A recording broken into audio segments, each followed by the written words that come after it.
ගරු ජීවන් තොණ්ඩමන් ගරු මන්ත්‍රීතුමා විනාඩි 10ක කාලයක් ඔබතුමන්ට තියෙනවා. சபைக்கு தலைமை தாங்கும் உறுப்பினர் அவர்களுக்கு என்னோட வணக்கத்தை முதல்ல தெரிவிச்சுக்கிறேன். இன்றைய தினம் அரசியல் நிலப்பாட்டு சம்பந்தமாக என் கருத்தை தெரிவிக்கலான்னு முடிவு செஞ்சுருக்கேன். நேற்று நூரேலியா மாவட்டத்திலையும் மலையகத்திலையும் மக்களோட நிலைமை சம்மந்தமாக விவாதத்தை மேற்கொண்டு என்னென்ன தீர்வுகளை பெற்றுக் கொடுக்கணும்னு முன்னெடுத்து வச்சேன். ஒரு நல்லெண்ணத்தில் ஆலோசனை முன்னெடுத்து வச்சேன். நானே தெளிவாக சொன்னேன், நாங்கள் இலங்கை தொழிலாளர் காங்கிரஸாக இந்திய தூதுவர்கிட்டையும் பேசி, அதே நேரத்தில் நாங்கள் எல்பிடிஏ பெருந்தோட்ட நிறுவனத்துக்கிட்டையும் பேசி 2 பேர்கிட்டையும் சம்மதம் கடிதம் எடுத்துட்டோம். அதாவது அந்த வீடுகளை பாதிக்கப்பட்ட மக்களுக்கு கொடுக்கறதுக்கு டன்சன் தோட்டத்தில் அவங்க அமைச்சிக்கு இதை அனுப்பியிருக்காங்க. ஆனால் இதுவரைக்கும் அமைச்சிலேருந்து எந்த விதமான பதிலும் இல்லை. அதனால ஒரு தாழ்மையான வேண்டுகோள், தயவு செய்து நாங்கள் பண்ண வேண்டிய வேலையை பண்ணியிருக்கோம். உங்கள் சைட்லேருந்து அந்த ஒத்துழைப்பு கட்டாயம் எங்களுக்கு தேவைப்படுது. ஏன்னா நாளைக்கு ஏதாச்சும் ஒரு மண் சரிவு ஏற்பட்டு உயிர் சேதம் ஏதாச்சும் ஆச்சுன்னா அதுக்கு பொறுப்பு கூறுறது ஒரு பெரிய பிரச்சனையில் தான் போய் முடியும். ஆகவே தயவு செய்து அதை உங்கள் கண் பார்வையில் எடுத்துக்குமாறு கேட்டுக்கொள்கிறேன். முதலாவது விஷயம், இன்றைக்கி மலையகம் சம்மந்தமான விவாதத்தில் மலையகம் சம்மந்தப்பட்ட விடயங்கள் குறிப்பாக 3 இருக்குது. என்னோட 5 வருஷம் அரசாங்கத்தில் வேலை செஞ்சு ஒரு அமைச்சராக இயங்கினேன். அதே மாதிரி 1 வருஷம் அமைச்சரவை அந்தஸ்துள்ள அமைச்சராக நான் இயங்கினேன். நான் பார்த்ததில் முக்கியமாக இருக்கிற விடயங்கள், எல்லாரும் பேசப்படுற விஷயம், முதல் விஷயம் சம்பள பிரச்சனை. இந்த சம்பள பிரச்சனை ஒவ்வொரு 2 வருஷத்துக்கு ஒரு தடவை, 3 வருஷத்துக்கு ஒரு தடவை, எப்போ பார்த்தாலும் தோட்டத்தில் வேலை செய்கிறவங்களுக்கு 1000 ரூபா கொடுக்கணும், 1500 ரூபா கொடுக்கணும், 2000 கொடுக்கணும், 3000 கொடுக்கணும்னு ஏல விட்டுட்ருக்கோம். ஆனால் அதுக்கு ஒரு நிரந்தர தீர்வை நம்ம எடுத்த மாதிரி தெரியல. நம்ம இந்த நாள் கூலி சம்பள முறைமையிலிருந்து மாறினா மட்டும்தான் பெருந்தோட்ட பகுதியில் இருக்க வறுமை குறையும். அதே நேரத்தில் 2020 நாங்கள் பாரோ எடுக்கும்போது நாங்கள் வந்த பிற்பாடு 6 மாதத்துக்குள்ளார 1000 ரூபா அடிப்படை சம்பளத்தை வாங்கி கொடுத்தோம். அதே மாதிரி 2024 1350 ரூபா அடிப்படை சம்பளத்தை வாங்கி கொடுத்தோம். நான் ஏன் இதை முன்வைக்கிறேன்னா, தற்போதைய ஆளுங்கட்சியில் இருக்க அவங்களோட தொழிற்சங்க பிரிவை சார்ந்த சில தலைவர்கள் ஒரு விஷயம் சொல்லியிருந்தாங்க, நாங்கள் மக்களை ஏமாற்றிட்டோம், நாங்கள் காட்டி கொடுத்துட்டோம், 1350 ரூபா தான் கொடுத்தோன்னு. அப்போ அவங்கக்கிட்ட ஒரு தீர்வு கேட்கும்போது அவங்க சொல்லியிருந்தாங்க, ஒரு நாள் சம்பளமாக 2138 ரூபா வழங்கப்படணும்னு, அடிப்படை சம்பளமாக. இன்றைக்கி அவங்க ஆளுங்கட்சியில் இருக்காங்க, கிட்டத்தட்ட 3-2 பெரும்பான்மை இருக்குது, நினச்சா வாங்க முடியும், நினச்சா கொடுக்க முடியும்.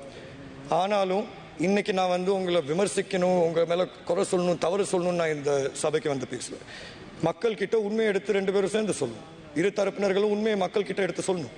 முக்கியமான விஷயம், இன்றைக்கி நான் சொல்கிறேன், இந்த இருக்கிற 20 பெருந்தோட்ட நிறுவனத்தோடையும் பேச்சுவார்த்தை நடத்தி எவ்வளோ கஷ்டப்பட்டு சம்பளத்தை அதிகரிச்சோன்னு எங்களுக்கு தெரியும். அடிப்படை சம்பளத்தை உயர்த்தி கொடுக்கறது ஒரு சாதாரண விஷயம் கிடையாது. நம்ம அரசாங்கத்துக்கு வெளியே இருக்கும்போது சொல்லலாம், பெருந்தோட்ட மக்களுக்கு 2000 ரூபா கொடுக்கணும், 3000 கொடுக்கணும்னு. ஆனால் உண்மையான விடயம் 10 ரூபா கூட்டி கொடுக்கணும்னா கூட ஒரு பெரும் சிரமத்துக்கு மடியில் தான் கொடுக்க வேண்டியதாக இருக்குது.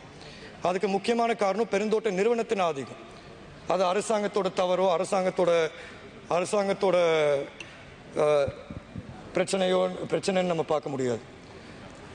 இப்படி இருக்கும்போது நாங்கள் கூட்டப்பந்தம் ஆரம்பத்தில் இருந்துச்சு. இந்த கூட்டப்பந்தம் ஊடாக பேச்சுவார்த்தை மூலியமாக சம்பளத்தை அதிகரித்து ஒவ்வொரு முறையும் கொடுத்தோம். 2020 கூட்டப்பந்தம் ஒரு அடிமை சாசனம்னு சில பேர் அரசியல் ரீதியாக பேசினாங்க. அப்படி பேசும்போது கூட்டப்பந்தத்தை நாங்கள் ஆப்ரிகேட் பண்ணிட்டு சம்பள நிர்ணய சபை ஊடாக நமக்கு சம்பளத்தை வாங்கி கொடுத்தோம். இன்னைக்கு சம்பள நிர்ணய சபை தொழிலமைச்சர் அவர்களுக்கு அடியில் தான் வருது. கட்டாயம் அவங்க நினைச்சா சம்பள நிர்ணய சபையை கூட்டி 2000 அடிப்படை சம்பளத்தை தாராளமாக வழங்கலாம். ஆனால் மக்கள் ஒரு விஷயம் புரிஞ்சுக்கணும். அதே மாதிரி ஆளுங்கட்சி கிட்ட கூட நான் ஒரு தாழ்மையான வேண்டுகோளை முன்வைக்கிறேன். தயவு செய்து இந்த சம்பள பிரச்சனைக்கு ஒரு நிரந்தர தீர்வு எடுத்து கொடுக்கணும்னா இந்த நாள் கூலி சம்பள முறைமையை ஒட்டுமொத்தமாக ஒதுக்கி வச்சிடும். நம்மளுக்கு இவங்க இந்த பெருந்தோட்டத்துறையில் வேலை செய்கிற கிட்டத்தட்ட 1.5 லட்சம் தொழிலாளர்களுக்கு ஒரு நிரந்தர தீர்வை கொடுக்கணும்னா ஒரு மாற்று முறைமையை கொண்டாந்தாகணும். அது அவுட் க்ரோவர் மாடலாக இருக்கலாம், ரெவென்யூ ஷேர் மாடலாக இருக்கலாம். ஒரு மாற்று முறைமையை ரெகுலேட் பண்ணி கொண்டு வந்தாகணும். அப்படி கொண்டு வந்தால் கட்டாயம் அங்கே உழைப்புக்கு ஏற்ற ஊதியம் கிடைக்கும். ஆனால் நம்ம இந்த நாள் கூலி முறைமையை நம்ம திருப்பி பேசிகிட்டே இருக்கும்போது, இன்றைக்கி நீங்கள் ஆளுங்கட்சியில் இருக்கீங்க, எதிர்த்தரப்பில் இருக்கவங்க சொல்லுவாங்க நீங்கள் சம்பளத்தை அதிகரிச்சுட்டாங்கன்னு. நாளைக்கு ஒருவேளை நாங்கள் ஆளுங்கட்சிக்கு வந்தால் நீங்கள் எதிர்கட்சியில இருந்து சொல்வீங்க நாங்கள் சம்பளத்தை கூட்டி கொடுக்கணும்னு. ஆனால் நம்ம திருப்பி 2 வருஷம் 3 வருஷத்துக்கு ஒரு தடவை இதை பேசுறது பிரயோஜனம் கிடையாது.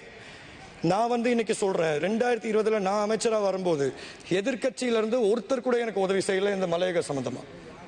அப்படி இருக்கும்போது அந்த மாதிரி ஒரு கலாச்சாரத்தை நான் முன்னால் எடுத்துகிட்டு போகணுன்னு என்னோட இஷ்டம் கிடையாது. இன்னைக்கு நிறைய பேர் புதிய உறுப்பினர்களாக வந்திருக்கீங்க. எனக்கு கிட்டத்தட்ட 5 வருஷம் அனுபவம் இருக்குது. அதே மாதிரி நான் ஒரு பொற்காலத்தில் அமைச்சராக இயங்கல், ஒரு கஷ்டமான காலத்தில் தான் நான் அமைச்சராக வந்தேன். என் மனசாட்சிக்கு உண்மையாக நான் வேலை செஞ்சுருக்கேன். அதனால தான் கடந்த அமைச்சரவையிலேருந்து ஒரே ஒரு அமைச்சர் இன்னைக்கு பாராளுமன்றத்தில் நான் உட்காந்துருக்கேன். அப்படி இருக்கும்போது நான் ஒரே ஒரு விஷயம் சொல்கிறேன், என்னோட முழுமையான ஒத்துழைப்பை நாங்கள் கொடுக்க தயார். ஆனால் அதே நேரத்தில் இன்னைக்கு உங்கள்கிட்ட கிடைச்சிருக்க இந்த பாராளுமன்ற பலத்தை வச்சு மலையக மக்களுக்கு நீங்கள் நினச்சா நிரந்தர தீர்வை கட்டாயம் வழங்க முடியும். நான் உடனே எதிர்பார்க்கல, மக்களும் உடனே எதிர்பார்க்கல. ஏன்னா மக்களுக்கும் தெரியும் நீங்கள் இப்போ தான் வந்திருக்கீங்க, உங்களுக்கு 5 வருஷம் இருக்குது. இந்த 5 வருஷத்தில் ஒரு விஷயம் நீங்கள் புரிஞ்சுக்கங்க, உங்கள் மேலே அதிகமான அளவு நம்பிக்கை மக்கள் வச்சுருக்காங்க. அந்த நம்பிக்கையை வச்சிருக்கும் போது ஒரே இரவில் எல்லாம் மாறணும்னு நாங்கள் எதிர்பார்க்கல. ஆனால் நீங்கள் இருக்கிற காலப்பகுதியில் நிரந்தர தீர்வை கொண்டு வருவீங்கன்னு நாங்கள் எதிர்பார்க்குறோம். நான் ஏன் இதை சொல்கிறேன்னா, நான் தோட்ட வீடமைப்பு அமைச்சராக இருக்கும்போது நீங்கள் எல்லாம் ஒரு விஷயம் கவனிக்கணும். நம்ம இங்கே பேசும்போது நம்ம சொல்லிட்டு இருக்கோம் மலையக மக்கள் அனைவருக்கும் தனி வீடு கட்டி கொடுக்கணும். ஆனால் யதார்த்தத்தை பேசுவோம், உண்மையை பேசுவோம். நாட்டோட பொருளாதாரம் என்னன்னு இன்னைக்கு கௌரவ பிரதமர் அவர்களுக்கும் தெரியும், இயங்குறது கஷ்டம்னு எல்லாருக்கும் தெரியும். அப்புறம் ஏன் நம்ம தவறான வாக்குறுதிகளை கொடுக்குறோம்? எல்லாரையும் தான் சொல்கிறேன் பொதுவாக. நான் ஏன் இதை சொல்கிறேன்னா, 2020 நான் பாரோ இருக்கும்போது ஒரு 550 சதுரடி வீட்டின் மதிப்பீடு 9,50,000 ரூபா. கொரோனா தொற்று நோய் வந்துச்சு, பொருளாதார நெருக்கடி வந்துச்சு. அதுக்கு பிற்பாடு அதே வீடு, அதே 550 சதுரடி கிட்டத்தட்ட 32 லட்ச ரூபாவை தொட்டுச்சு. என்னோட அமைச்சு, நான் முன்னாள் அமைச்சு பொறுப்பில் இருக்கும்போது எங்களுக்கு கொடுத்துருக்க நிதி ஒதுக்கீடு வெறும் 3000 மில்லியன் தான். நாங்களும் பல்வேறு முறை அதை அதிகரித்து கேட்டோம், ஆனால் அதுக்கு அரசாங்கம் இடம் கொடுக்கல. ஆகவே முதல் விஷயம், கட்டாயம் பட்ஜெட்டில் வரவு செலவு திட்டத்தில் மலையக மக்கள், குறிப்பாக பெருந்தோட்டம் மற்றும் சமூக உட்கட்டமைப்பு அமைச்சுக்கு அவங்களோட நிதி ஒதுக்கீடு அதிகரித்தா மட்டும்தான் நினைச்ச மாதிரி வேலை செய்ய முடியும். ஏன்னா நான் இன்னைக்கு சொல்கிறேன், கௌரவ பிரதி அமைச்சர் பிரதீபன் அவர்கள்கிட்டையும் நான் இதை சொல்கிறேன், உங்களுக்கு ஒரு வருஷத்துக்கு 3000 மில்லியன் கிடைக்கும். அந்த 3000 மில்லியனில் 500 மில்லியன் மட்டும்தான் ஒர்க்கிங் கேபிட்டல். 500 மில்லியனை வச்சு எப்படி வேலை செய்கிறது? 10 மாவட்டங்கள் இருக்குது, ஒரு கிட்டத்தட்ட 10 லட்சம் மக்கள் வாழ்கிறாங்க இந்த சமூகத்தில். ஒரு ஸ்கூல் கட்டணும்னா, ஒரு 5 கிளாஸ் ரூம் வச்ச ஸ்கூல் கட்டணும்னா பெருந்தோட்டத்தில் 150 மில்லியன் போதும். 500 மில்லியன் வச்சு 3 ஸ்கூல் கட்டலாம். 3 ஸ்கூலை வச்சு நம்ம மாற்றத்தை எதிர்பார்க்க முடியுமா? ஆகவே இது யார் ஆளுங்கட்சியாக வரான்னு முக்கியம் இல்லை, யார் அமைச்சராக வராங்கன்னு முக்கியம் இல்லை. அந்த இன்ஸ்டிடியூஷன், அந்த நிறுவனத்துக்கு வேலை செய்யறதுக்காண்டி அந்த வாய்ப்பு கிடைக்க மாட்டேங்குது. நான் ஏன் இந்த வீட்டோட மதிப்பீடை எடுத்து சொன்னேன்னா, நான் வீடு 9,50,000 ரூபாவா இருக்கும்போது எங்களால் கிட்டத்தட்ட ஒரு வருஷத்துக்கு 1000 வீடு இல்லாட்டி 2000 வீடு தான் கட்ட முடியும். 32 லட்சம் ரூபா ஆனோன்னு இன்னைக்கு தோட்ட உட்கட்டமைப்பு அமைச்சு மூலியமா கிட்டத்தட்ட ஒரு 200 இல்லாட்டி 300 வீடு தான் கட்ட முடியும். மொத்தமா 2,51,000 குடும்பங்கள் வாழ்றாங்க மலையகத்தில். அதில் 66,000 குடும்பங்களுக்கு வீடு இருக்கு. 1972 இருந்து மறுபடியும் வந்த அரசாங்கங்கள், அமைச்சர்கள் வீடுகள் கட்டியிருக்காங்க. ஆனால் 66,000 வீடுகள் கட்டியும் மாற்றம் வரலன்னா பிரச்சனை வீடு கிடையாது. நம்மளுக்கு பிரச்சனை காணி உரிமை முக்கியம். இன்னைக்கு 7 வருஷம் யாராச்சும் ஒரு நபர் ஒரு பூமியில வாழ்ந்தா அந்த பூமி மேல சொந்தம் கொண்டாத அவருக்கு உரிமை இருக்கு. 200 வருஷமா பரம்பரை என்னோட சமூகம், என்னோட மக்கள் அங்க வாழ்ந்துட்டு இருக்காங்க. ஆனா இன்னைக்கு அவங்களோட குழந்தைங்களுக்கு தோட்ட துறமார் வச்சிருக்க பேரு வெளியால். அது எந்த விதத்துல நியாயம்? இது எல்லாத்துக்கும் ஒரு முற்றுப்புள்ளி வைக்கணும்னா பெருந்தோட்ட நிறுவனங்கள் அவங்களோட ஒப்பந்தத்தில் இருந்து மக்கள் வாழும் இடங்கள், ஹியூமன் செட்டில்மெண்ட்ஸ், அதை அரசாங்கம் பாரோ எடுத்தாகணும். நீங்க அதை பாரோ எடுத்தீங்கன்னா கட்டாயம் மாற்றம் வரும். எல்லாரும் சிந்திச்சு பாருங்க.